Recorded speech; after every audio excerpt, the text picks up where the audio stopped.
கன்னியாகுமரி மாவட்டத்தில் தொழிலாளி மீது மினி டெம்போ மோதி தூக்கி வீசப்பட்டு பலியான சம்பவத்தில் திட்டமிட்டு படுகொலை என்று உறவினர்கள் குற்றம் சாட்டியிருக்கின்றனர்.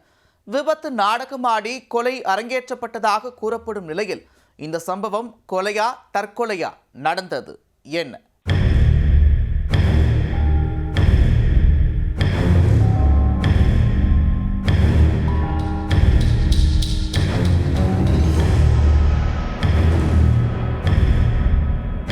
கன்னியாகுமரி மாவட்டம் நாகர்கோவில் அருகே உள்ள மயிலாடி பகுதியைச் சேர்ந்தவர் ஜோசப். இவர் கல் தொழிலாளியாக வேலை பார்த்து வந்தார்.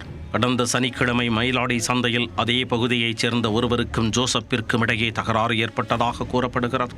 இதனால் அந்த நபர் ஜோசப் மீது கடும் ஆத்திரத்தில் இருந்து வந்ததாக தெரிகிறது.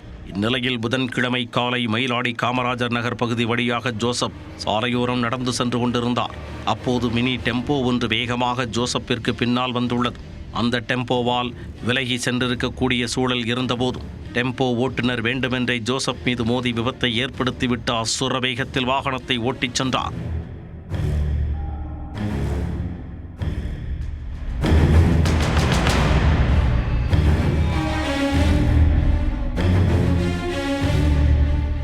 சில வினாடிகளில் நிகழ்ந்துவிட்ட இந்த விபத்தில் ஜோசப் பல மீட்டர் தூரம் தூக்கி வீசப்பட்டார்.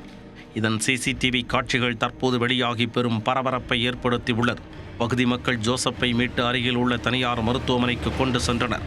ஆனால் அவர் விபத்து நடந்த இடத்திலேயே உயிரிழந்து விட்டதாக மருத்துவர்கள் தெரிவித்துள்ளனர். அவரது உடல் ஆசாரிப்பள்ளம் அரசு மருத்துவக் கல்லூரிக்கு உடற்கூராய்விற்காக கொண்டு செல்லப்பட்டது. இதுகுறித்து 5 கிராமம் காவல் நிலையத்தில் சாலை விபத்து வழக்காக பதிவு செய்யப்பட்டது.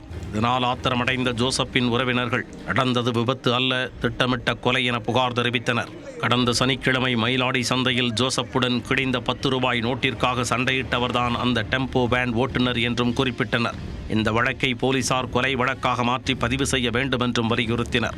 10 ரூபா கிழிஞ்சு போன 10 ரூபாய்க்காண்டி எங்கள் அப்பாவுக்கும் அந்த சந்தையிலேருந்து அந்த உரிமையாளருக்கும் ஒரு வாக்குவாதம் வந்துட்டு அந்த உரிமையாளர் பையன் வந்து எங்கள் அப்பா நீ காமராஜ் நகர்காரனால நான் உன்னை பார்த்துக்கிடம்ல அப்படின்னு சொல்லி ஒரு கொலை மிரட்டல் விட்டுருக்கான். எங்கள் அப்பா வந்து என்கிட்ட வந்து சொன்னாங்க. நான் அது வந்து பெருசாக எடுத்துக்கலை. அதுக்கு பிறகு நான் அதை கண்டுக்கிடவும் இதுவும் இல்லை. இன்றைக்கி காலையில் காலைல 6 மணிக்கு வேலைக்கு போகிறேன்னு சொல்லிட்டு என்கிட்ட போனவங்க இப்படி போன இடத்துல இப்படி ஆக்சிடென்ட் ஆகிருக்குது.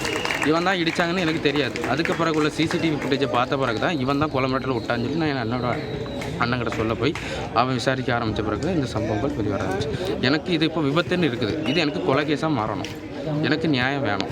ஜோசப்பின் உறவினர்கள் மற்றும் ஊர் பொதுமக்கள் ஆசாரிப்பள்ளம் அரசு மருத்துவக் கல்லூரியில் அமைந்துள்ள பிணவரை முன்பு உடலை வாங்க மறுத்து தர்ணாவில் ஈடுபட்டனர். இதையடுத்து சிசிடிவி காட்சிகள் அடிப்படையில் 5 கிராமம் போலீசார் தீவிரமாக விசாரணை மேற்கொண்டு வருகின்றனர்.